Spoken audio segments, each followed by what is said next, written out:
Hello everyone, welcome back to the Carlton Rap podcast. Today I'm joined by a very special guest, PommyInOz, as we look to have a bit of a preview at the round one matchup against Richmond. Like every single year, thank you for joining me, Pommy. Tell me a bit about yourself, how you came into the Carlton world when you're not even, an Australian background. It's pretty unique and pretty special. I suppose it is, yeah.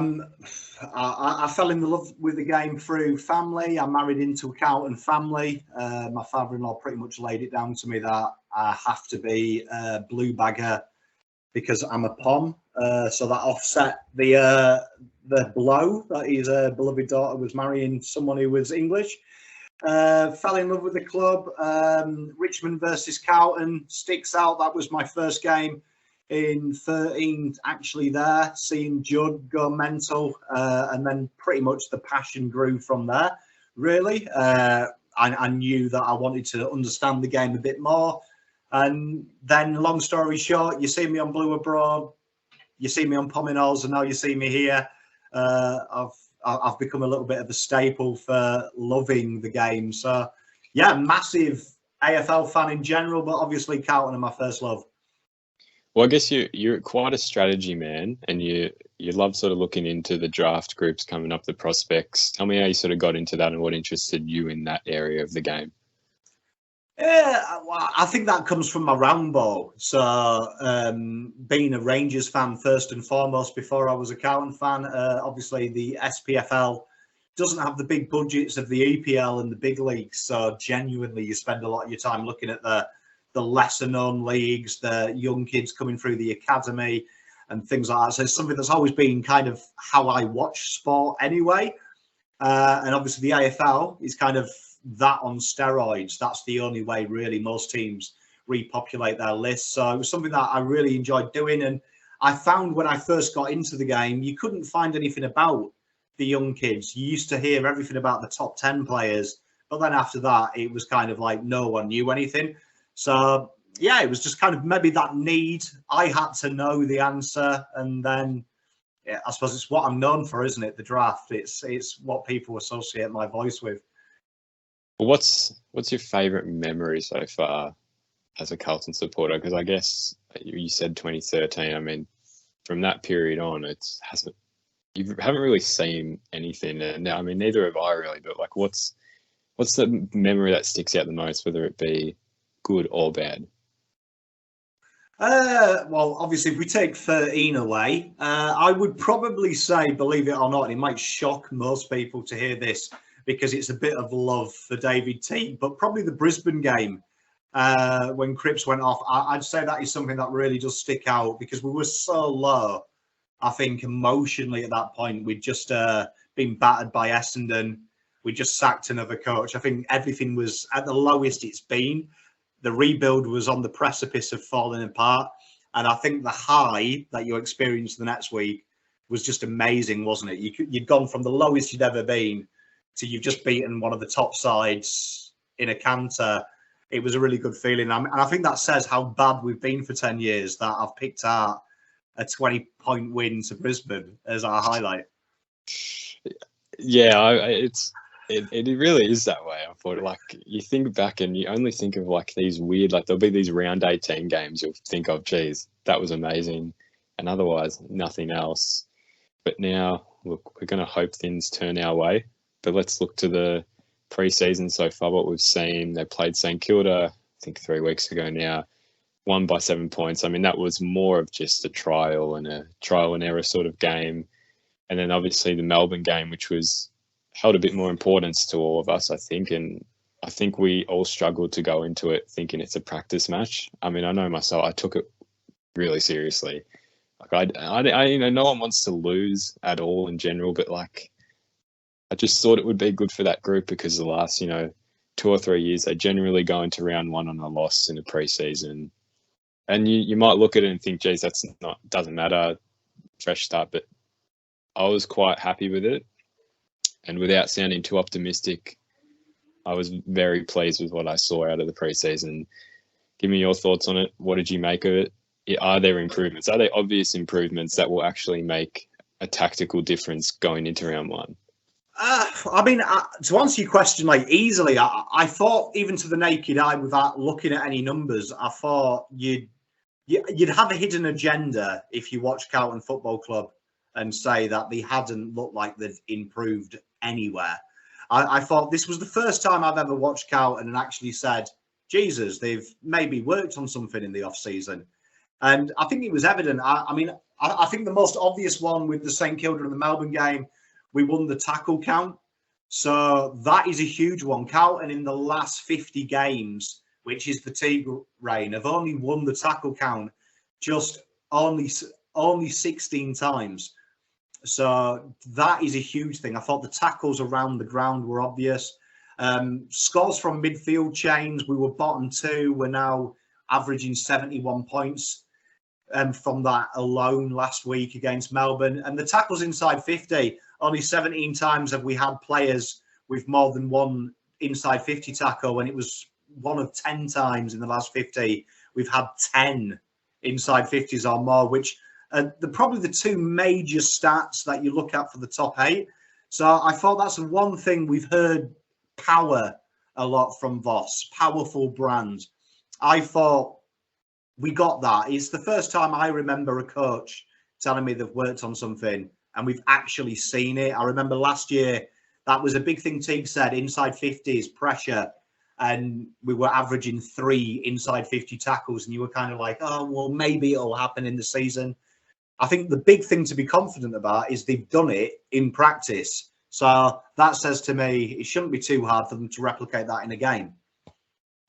Well, I mean, I totally agree. Those are the things I sort of noticed. The St Kilda game, just the centre stoppage work. I mean, there seemed to be a system that was just repeated time and time again, which it stood out because, like, generally we've never seen it. It's always find either Cripps or Walsh and then go from there. That's it. And that's all you expect, and you don't know where it's going to go.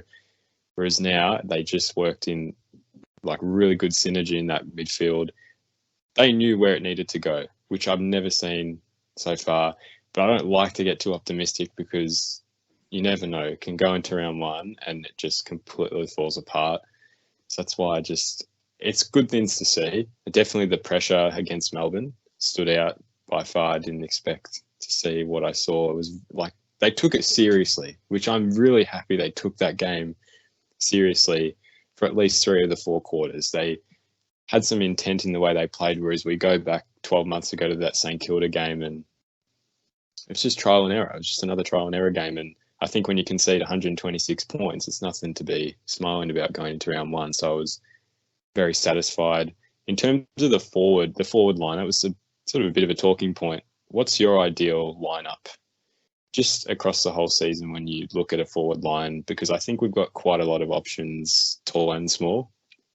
Well, I think based on pre-season, I think you'd probably be looking at Fisher, Charlie Kerner, J-Sol, Sturden, Harry and Owies as probably your starting 6. I mean, I would say if I was a betting man, I'd say that's probably the starting 6 pending injury on Thursday night.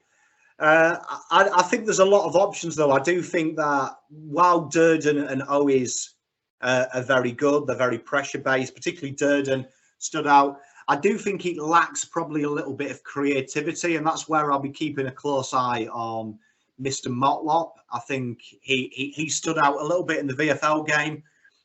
He's got that X factor. He is a kind of player that I think Carlton can afford when they're at full strength to play and know that all he's got to do is a bit of magic. And I think that will complete that forward lineup. Owies and Durden bring that pressure and that intent. They're very good at doing that. Owies, for me, the most underrated player last year at Carlton, led our inside 50 count in tackles. He brings what we lack. I think Motlop is that gloss that we don't have. I think we've got 2 genuine superstar forwards, Kerner and Mackay, and I'd imagine there's no AFL team that wants to play them every week. And I think that holds us in good stead down the back. People worry about Liam Jones, but whoever's replacing Jones, whether it be Young, whether it be McDonald, and then there's rumours that Marchbank is being groomed for that role should he return with injury. They're playing on probably the 2 best combinations in the AFL. They'll be up there in people's rankings. So that holds us in good stead. And I think it's a complete list. I think when you look at our list, it's complete. You've been a bit finicky if you want to add to it. I think as it stands, it's a very nice list. I mean, I've got two questions. Firstly, how long would you give Motlop to make a statement? Because I mean, I personally haven't watched him. How long do you reckon it will take for him to work his way up? And second, someone who's I think he's under the radar at the moment, someone like Lockie Fogarty. How do you rate him in terms of someone who can transition from, the middle to the forward line, under the circumstance where someone like Durden or Owies isn't performing very well? Well, to answer the question about Motlop, I think that he can play round one for me. I think that kind of skill set, small forwards, probably the easiest job in the AFL. To downplay it, it's easy. And I'd go back to prove that. I'd look at someone like Graham Myers at Geelong, someone that was taken very late in the draft. He was taken around 57, I think, from memory. Very similar skill sets. He's nippy. He's got X factor. He's got high IQ. He does the unthinkable. He's basically an Audi branded Eddie Betts to start his career. He does the exceptional. Motlop, you can hide players like that. I think the top teams hide players like that. They know he's not going to do it every game, but it's that 5 minutes. And when he has 5 minutes, he can kick you a goal. And you saw it against Melbourne when we were under the cosh, particularly in the third when we shelved our forward line. That's where Motlop comes in. If you are under pressure and you bang it in on the boot inside 50, the ball hits the deck. And that's what Mackay did really well in the first half. He brought the ball to ground to his forwards.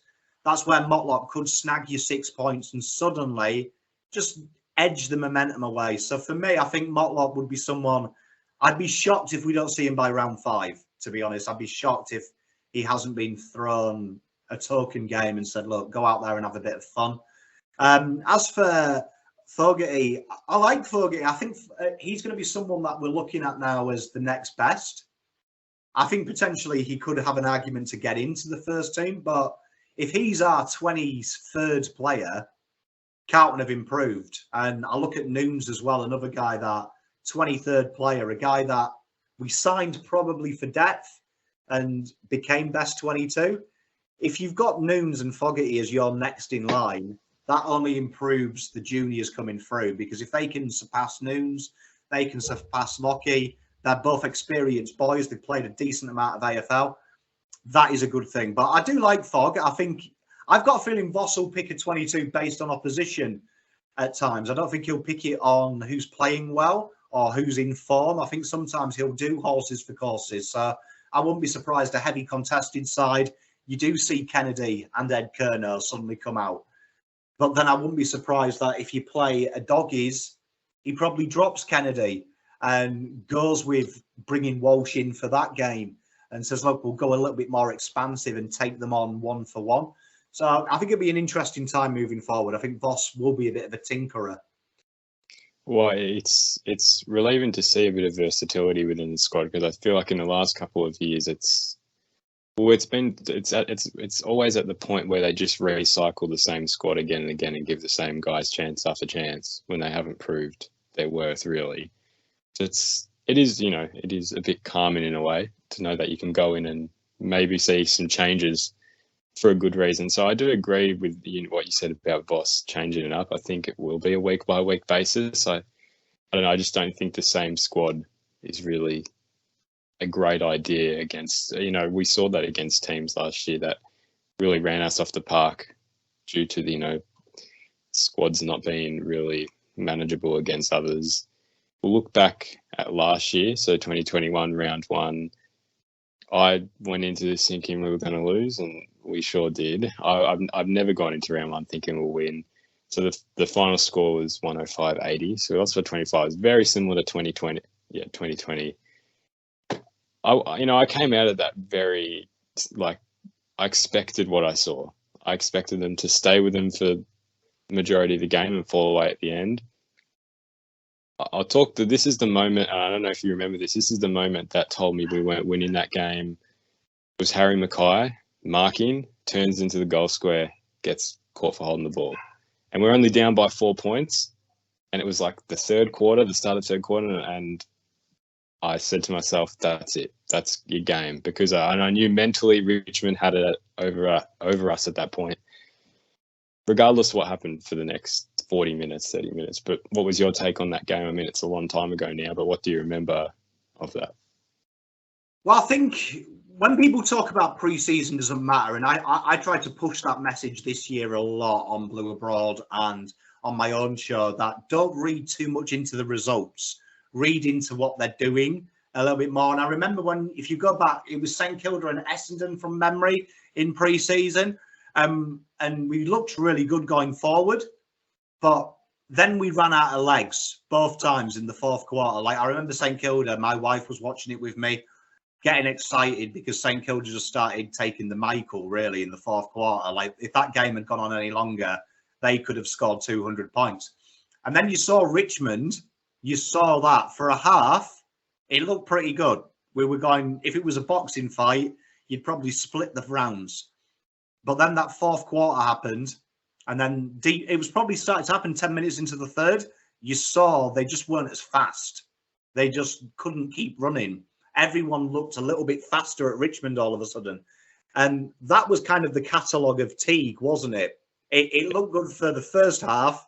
Then the second half, fatigue started to set in, and other teams suddenly looked better when 10 minutes ago you thought, we're a chance here. And I agree with you. I think when they started to get tired, they made silly mistakes. I always remember that Geelong game in 2020. Everyone raves about Eddie Betts. But that fourth quarter, Carlton were begging for that final siren. Like, they were dead on their feet, and Geelong were playing basically cones. And it was Geelong's inability to score. It wasn't Carlton didn't do anything. It was just Geelong couldn't get the ball through the sticks. So the Richmond game, I thought, told us a lot, but it wasn't a surprise when you went through pre-season. If you actually look back on what the boys were doing, the writing was on the wall. They couldn't play four quarters.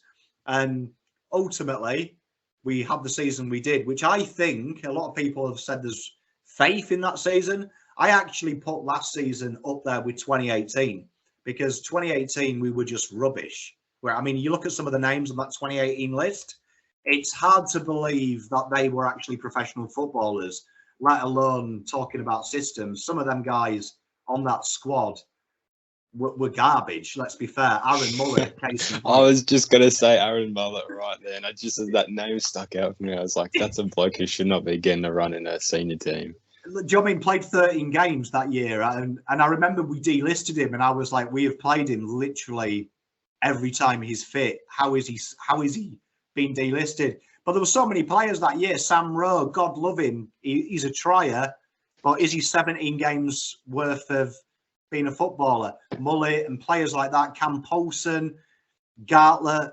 12, 11 games, Darcy Lang, Cam O'Shea, I think he made double figures. There's a lot of banter in 2018 on the list. But last year, that list isn't much different to this list. With the exception of Chera and Hewitt, it's pretty much the same list.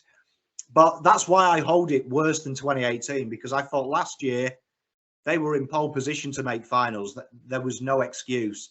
They were a final side. History tells us that demographic wins. And I thought we fell well short.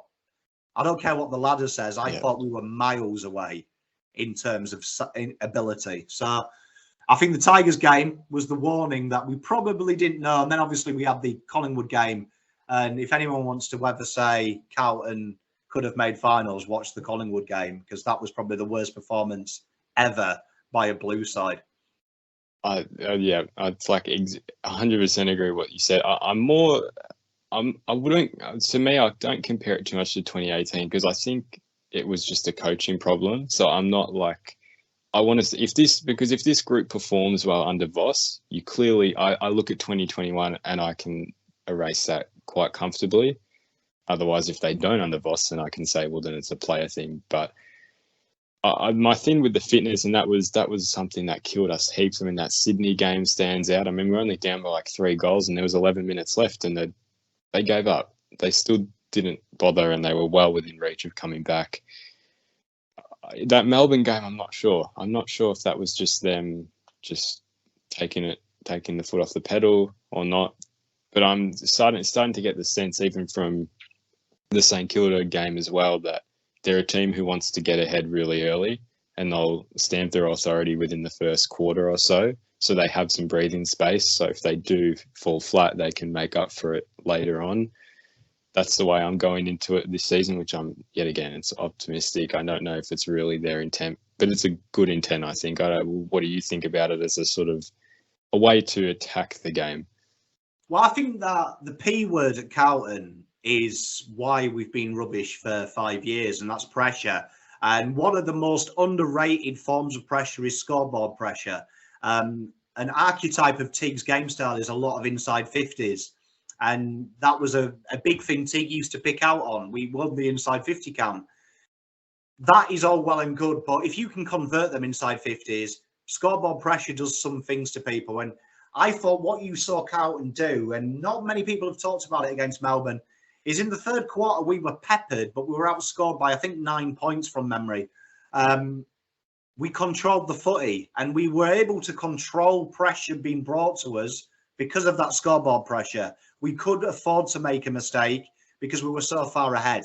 And when you have that luxury, it's a wonderful thing. Teague's sides, third quarter, they always used to claw it back. We're expelling energy, though, while the opposition stood in place in their system while we're working frantically. So I like to see that Cowan had a bit of control in the third quarter. They could control the footy. You saw players start to use the ball a bit and go backwards and say, look, you know what? You've got to chase us to catch us up. We can hold the ball all day. We win the game. You need the ball firstly, and then you need to do something with it. We can mess about and kick from side to side for an hour if we have to. That is something that I think is an understated part that Voss seems to bring. We'll talk about Richmond more in depth, but you saw massive changes in Richmond already with what Teague's brought. An interesting thing from Richmond is they've never been a marking side. It's one of the things that Melbourne don't do, and it's because modern day football, you don't kick mark. Kick mark is very labour intensive when you turn the ball over, and that is why Carlton fatigued last year. It was such a long distance to travel when you turned it over. Players got tired. Players love the handball now. That's something that Teague loves to do. Richmond last week, they had a lot of marks. It was one of their highest marking things. It's one of a handful of times they've had over 100 marks in the game. And a lot of them were in the final third of the ground, where Teague now is a coach. So that is a very interesting thing. Richmond's two things you know them for are counter-pressing and the counter-punch, their scores from turnover. They love it. That is something they've added to their game. So that is something that I think Voss will look at and say, our game style can tire them. If we can get 20, 30 ahead, that's a very labour-intensive game style for them to maintain if they're chasing us. So that is a very good addition to Voss, the control. Well, let's look into Richmond's side, sort of, compare and contrast as we go with our side as well. Let's start right in the middle, the center of the ground. I'm not too sure what to expect from Richmond, because you've got people like Dusty who can either go, in the middle or up forward, and that's someone that I think can be a bit unpredictable on the night. We look as well, Jack Graham, Precia's probably, we're not too sure on yet. Camden McIntosh, Cochin, and Shane Edwards. Who's the biggest threat in that midfield that will, I'd say, who can change the game really quickly? Not someone who will get the stats, just someone who will make a really big impact and make it life difficult for us. Well, I mean, Richmond, you've got to remember, it's only a couple of years ago that they were by far the best team in the comp. But, I mean, looking at the pre-season, Dustin Martin seems to be spending a lot of time in the guts. 73% of centre bounces attended, spent about 80% of his time in the midfield, which makes sense, I think, to what Richmond probably are building there. A guy that probably doesn't get talked about, who spends a lot of time there, and I have a lot of time for, is Jack Ross. I think he's a very underrated footballer. He's a guy that probably, when you look at that side, he doesn't stand out, but he's a guy that can impact the game. And then you've got Koch and McIntosh, probably one of the most underrated footballers in the AFL. Cam McIntosh, he's a workhorse. It's a very good list, Richmond, even if you take a few of them players out. And when you've got Dusty, he's he's that guy we were talking about, like Jesse Motlob, has the ability to make something happen when it shouldn't.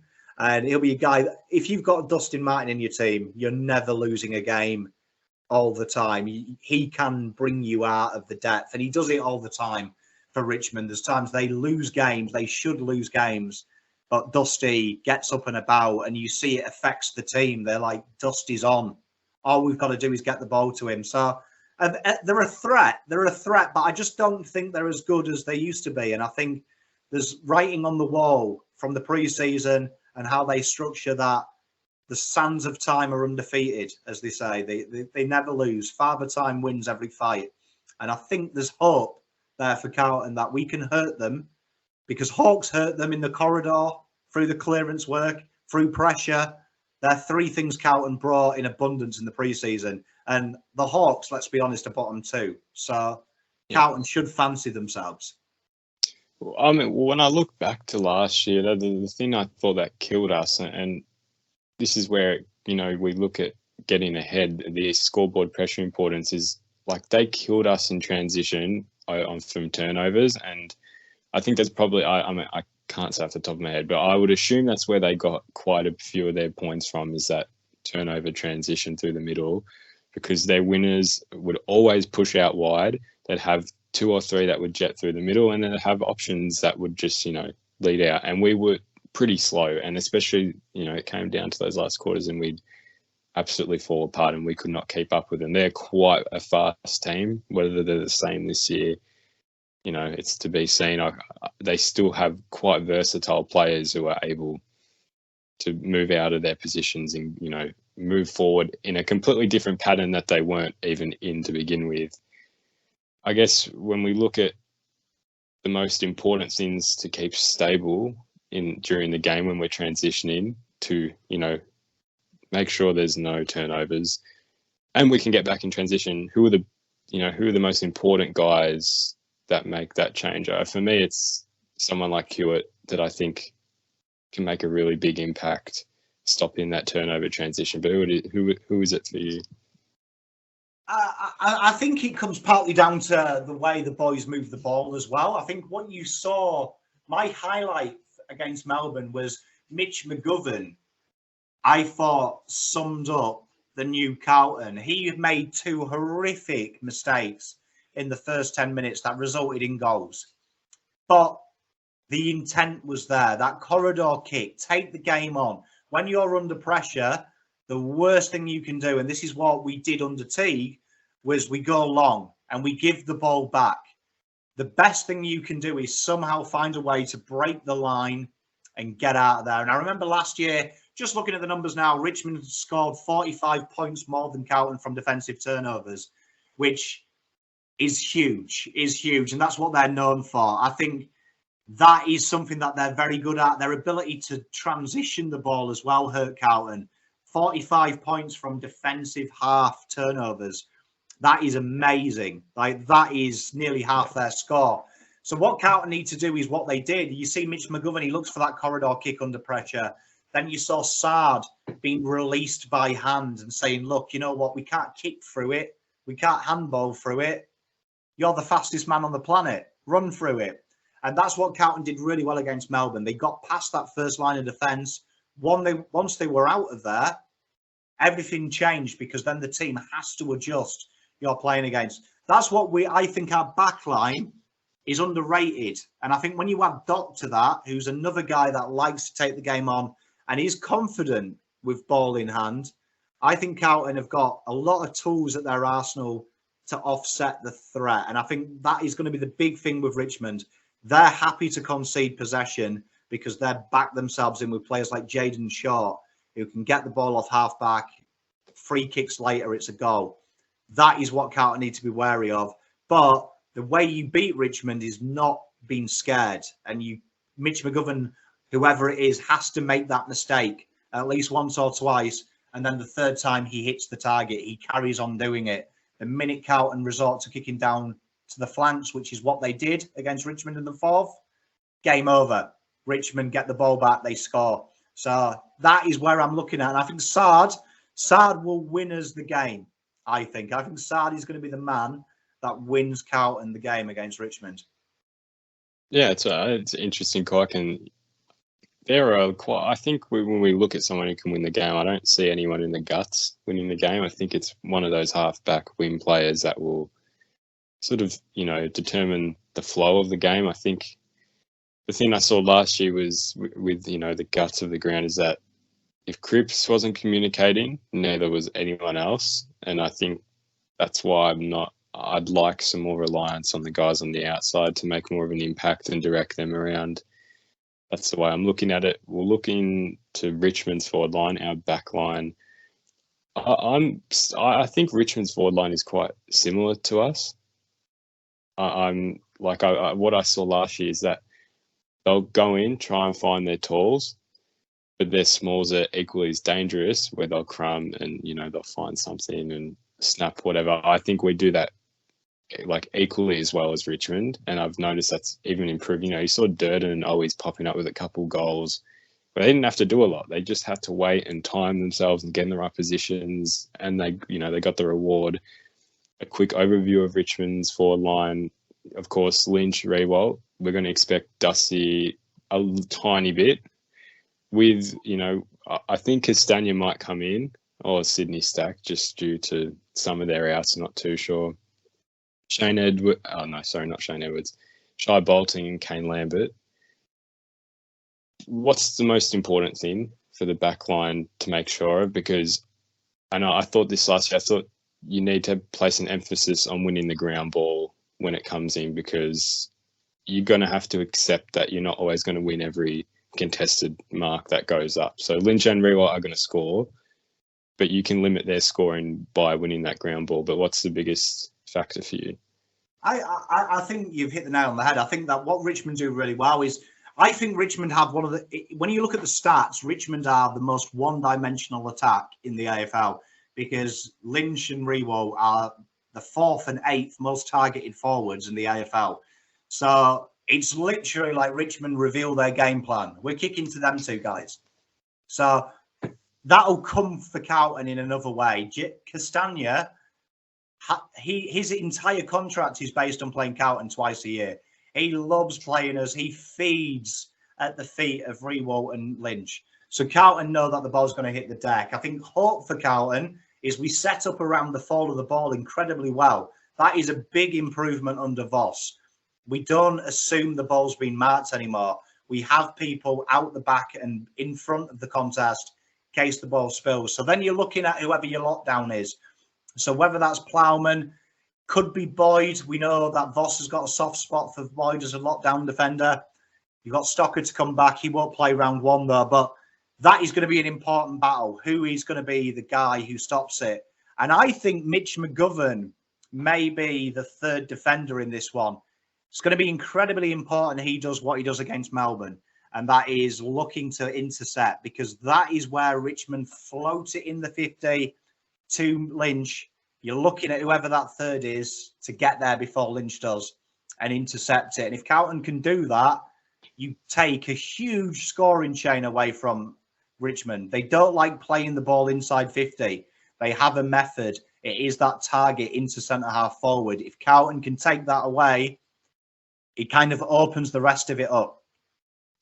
Yeah, well, it is. It's so one-dimensional. There's not actually a lot to talk about when you look at their forward line.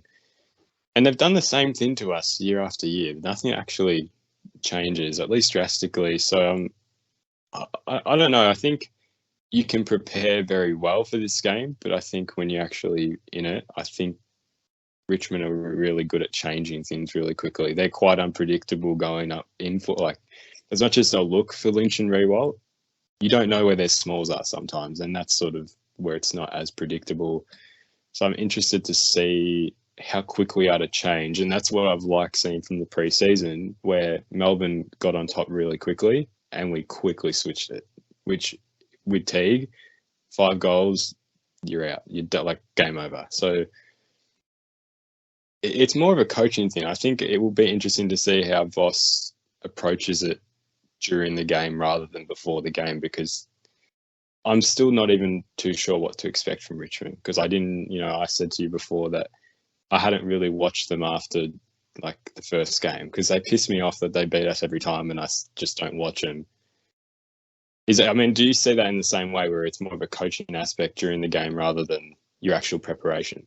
I think they're going to have to be reactive. I think the way Richmond play, they pride themselves on, even though it's like a one-dimensional inside 50 approach, their ability to lock the ball in and not leave until they have 6 points is still up there with the best teams in the comp. They're proficient at it. They're so good. It's a ruthless energy that they have. They are a very together outfit. So for Voss, he's going to have to be looking at many ways to skin that cat. Is it Sard running through that traffic? Is it Doc trying to take the corridor kick on? Is it something that we saw against Melbourne, which I did enjoy, and that's bringing Pitt into the back line and saying, look, let's try and cram some toes here for a bit. Let's take away their aerial supremacy. That is going to be a lot of things that Voss is going to have to do, because Dimmer is very good at trying to just keep niggling you. It's a little bit like Glenn McGrath as a bowler. They just niggle outside off stump and eventually a defender will take the bait. Once it happens, Richmond gain ascendancy. That is what Carlton are going to have to do. But the way to beat Richmond is be bold. You have to be bold down the back. You have to be able to transition, because they're so good at it and they're so good at locking it in. They're not a clearance side. You'll get domination of clearance. That's one of Richmond's weaknesses. It has been for the last 5 years. But they're quite happy for you to ping the ball inside 50 from centre clearances. They transition and hurt you that way. So that is where Carlton are going to have to win the game. They're going to have to say, look, we can out Richmond, which in the preseason, watching us against Melbourne, who were good, versus them against Hawks, Hawks found ways to score. That last quarter, they scored at will almost. So that is the thing that Carlton have got to hope. We're better than Hawthorn. We can do it. We can do it. A quick little question before we move on to their back line. In terms of how many goals we can concede, I know it's a very open question. What is the amount of goals you reckon is the max you can concede before you've lost to Richmond in a way? I think Carlton will be looking at 70, saying 70 points. We can keep them to around there. We can back ourselves to score 100. And I think that is what they've got to do. I would say if I was Voss, I'd want to go in at half-time 18 ahead and say, look, we now can control the football from here on in. We're ahead. If we go goal for goal, we win this game. That's all you got to do. So I think it's going to be how we start. If we can put a bit of pressure on and getting Richmond asking the questions early, I think that's it. But I think if you can keep them to 70, you're okay. I think Carlton have a list that can score 100 regularly. Yeah, no, I agree. I would have said around 11, 12 goals, which with a couple points is around your 70s area. Any more, I don't know. It depends on the type of game. If it's a close game and both teams are around, then you sort of excuse it. But yeah, I do agree. On to Richmond's back line. Rhymes is pretty much out of question at this point. I don't think he will play, and not until round 2 from what we've read. So I'm not too sure who's going to come in. They've got Broad Bolter. Bolter's someone they probably would have wanted to put up forward a little bit just to add a third tall. Makes it, it gives them a couple more options, but I don't think that's going to work anymore when you've lost someone like Grimes. Halfback short, Robbie Tarrant, who's a new inclusion over from North, a veteran, I guess you could say, in that backline position, and Nick Loston. They still scare me, their backline. I've got to be honest. And I think we've got quite a bit more versatility this year, but with Grimes out, that's quite big. I think in terms of a game that Charlie can have such a big impact on, it's this one. Because what I've seen is that Harry does not have to have a 7-goal game every week now to give us a shot. That's from the preseason. What's the turning point? Where do you create most of your chances? I think Carlton will look at that game and be, if Grimes is out, they'll be looking at Mr. Josh Gibcus, their first pick in the draft. He's going to have a very important role all of a sudden. Suddenly he's going to be thrust into the furnace. You'd imagine Tarrant will probably get Harry. He's done it for North against him, and I think that that's probably what they'd look at. I think then Charlie, he's probably going to be floating with Broad or Gibcus. And I think that is where, like you say, someone needs to get inside the head of Charlie and say, bully him. He's a kid. Do you know what I mean? Have no sympathy. Make him regret it. You let him know that this is the big boy stuff now and really make Dimmer have to protect him. And that's what Carlton have got to do. They've got some talented players down the back, though, and people are right to be scared. This is where the majority of their points come from. It's the six blokes down their back and their ability to use the football.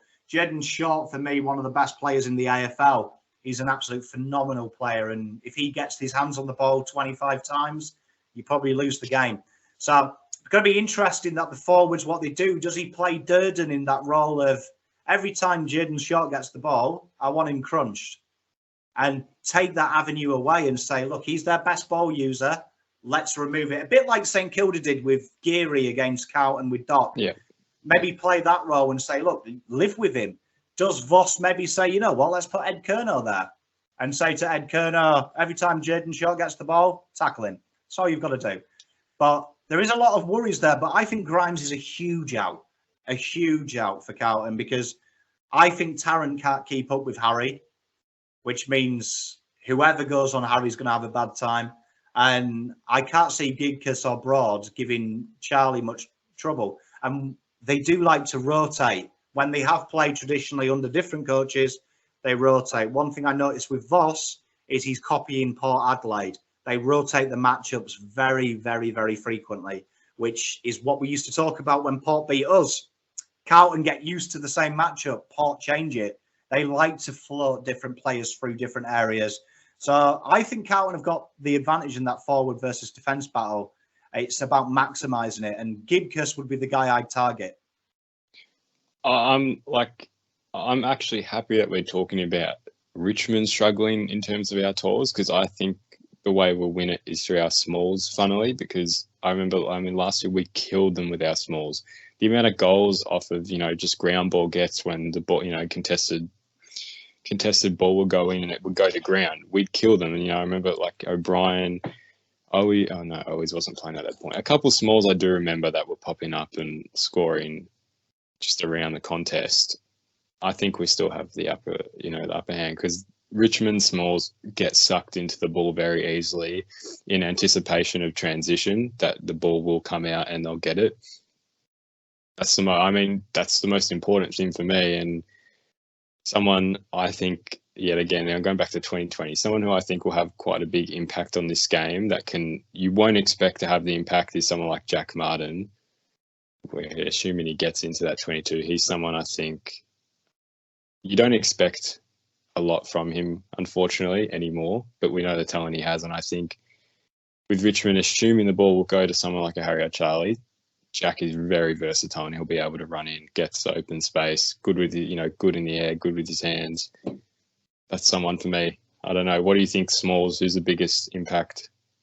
I think if Durden plays, I think he'll have a say in this game. I think watching Durden versus Melbourne, he targeted all their better ball users. And before he had that little niggle, I thought he was probably close to best on ground. I thought for importance, because he didn't give up. And sometimes people get misguided with tackles. You don't sometimes have to make the tackle. Just knowing you're there is enough.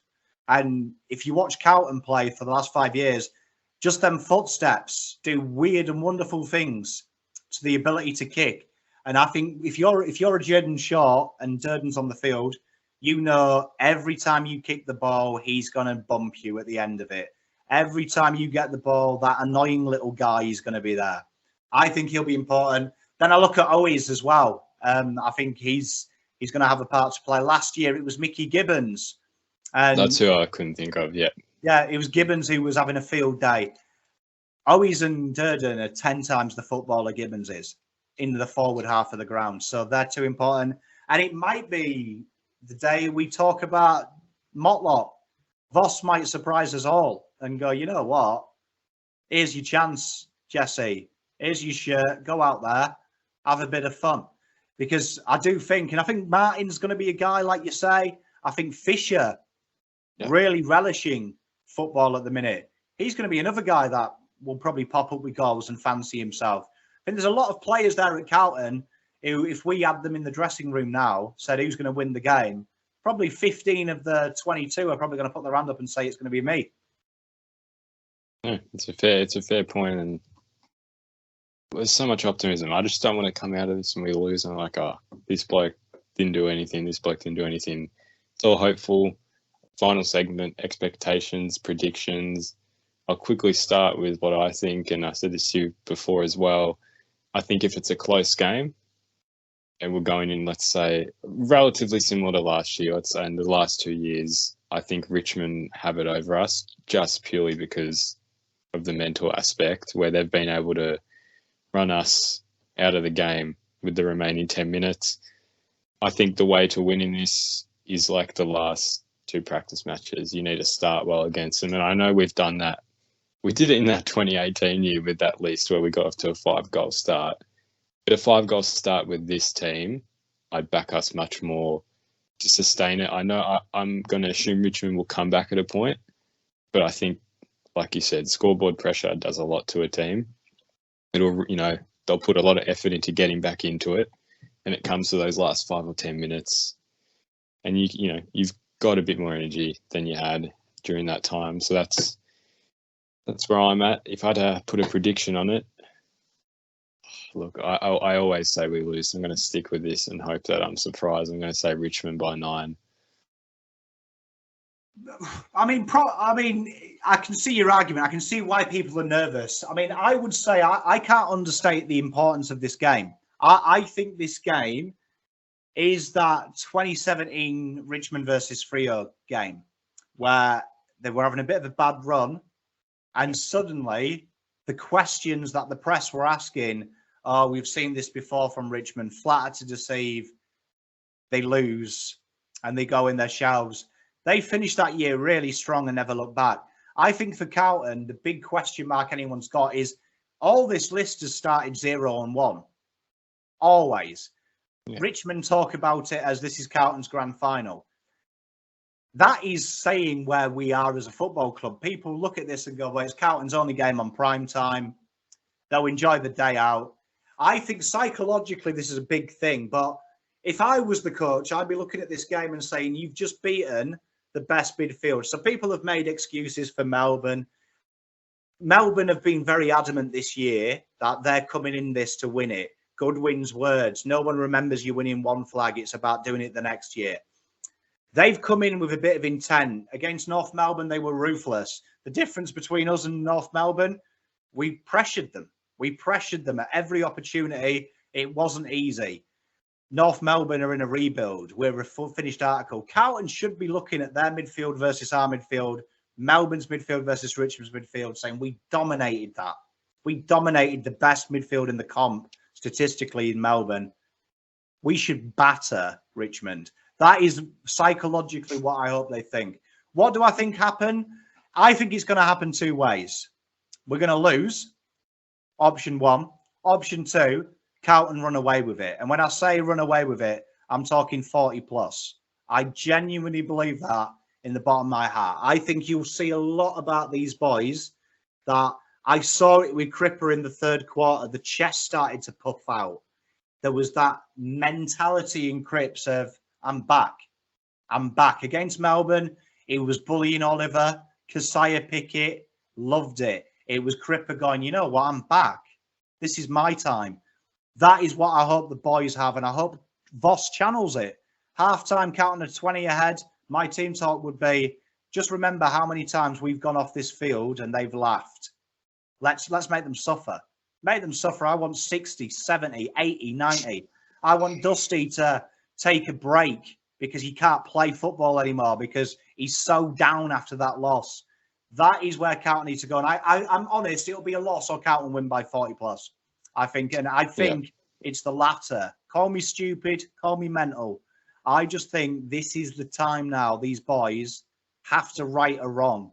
0-1, 1-0 looks really good to them boys. Friday morning, waking up, turning over, kissing your wife, 1-0 up will feel a lot sweeter for them boys. And that's where the belief will start. They'll be like, we're always 0-1. We're 1-0. We're top 8, round 1. But I think it's a big thing. Punish Richmond because they've punished us. They're ruthless. They're vulnerable. Richmond aren't good anymore. It's the brand name that makes them good. Let's leave it at that. That's a perfect outro. We're just gonna go in optimistic and hopefully leave round 1 optimistic as well. Thank you for joining me, Pom. Really appreciate your time. Everyone, leave your comments down below what you think, predictions, who stands out, your final score. Thank you for joining me, Pom. Look forward to talking to you again soon. And until then, go Blues. Go Blues.